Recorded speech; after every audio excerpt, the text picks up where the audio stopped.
代數嘅份數要揀第一題 2a square over 8a， 咁咧數字同數字約啦 ，a 同 a 約啦。2a square 即係 2a 乘 a 啦，咁而 8a 就係4乘 2a 啦，咁 2a 同 2a 約咗之後咧，咁答案咧就將會係 a over 4嘅。咁第二個咧就 x square 加 3x over 2x 加6，咁 2x 同埋 3x 可唔可以約咧？或者3同埋6可唔可以約咧？就唔得嘅，加減唔可以約，乘除先可以約。咁所以我哋首先要做一個因式分解先啦。先睇分子咧，上面咧就 x square 同埋 x 都有 x 呢個因素，咁所以用 x 抽出嚟啦。咁抽到 x 剩翻就係 x 加3。咁而下邊2同埋6呢個公因數係2，咁所以抽咗2之後就亦都係 x 加3。咁 x 加3同埋 x 加3咧，咁係乘除嘅，咁所以我哋可以將佢成個約咗。咁答案咧就會係咧 x over 2。例4嘅 A 分子就係 2a square 減 a 啦。咁而分母就係 AB， 咁呢個 A 同埋呢個 A 可唔可以約咧？就唔得嘅，因為加減唔可以約啦，只可以乘除，咁所以做個因式分解先。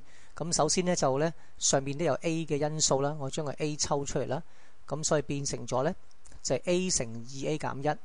咁而家咧 A 乘一個數咁乘除嚟噶啦，咁可以約得啦。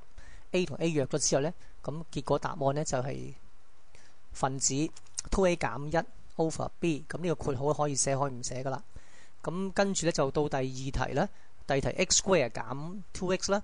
咁同樣地咧2同埋6係唔約得，因為加減唔可以約啊。咁所以我哋將佢咧因式分解先。咁上邊抽 x 啦，咁而下邊抽個3啦。咁剩翻就 x 減2，x 減2成個約咗之後，答案咧就係 x over 3啦。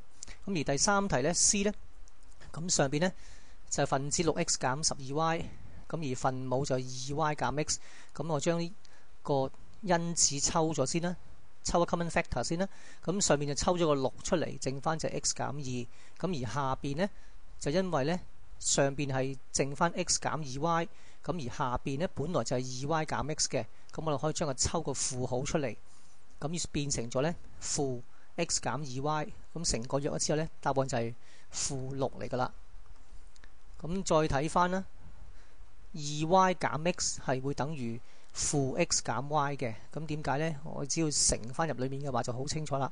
負乘 x 就係負 x 啦，負負呢就得正嘅，變翻做正嘅 2y。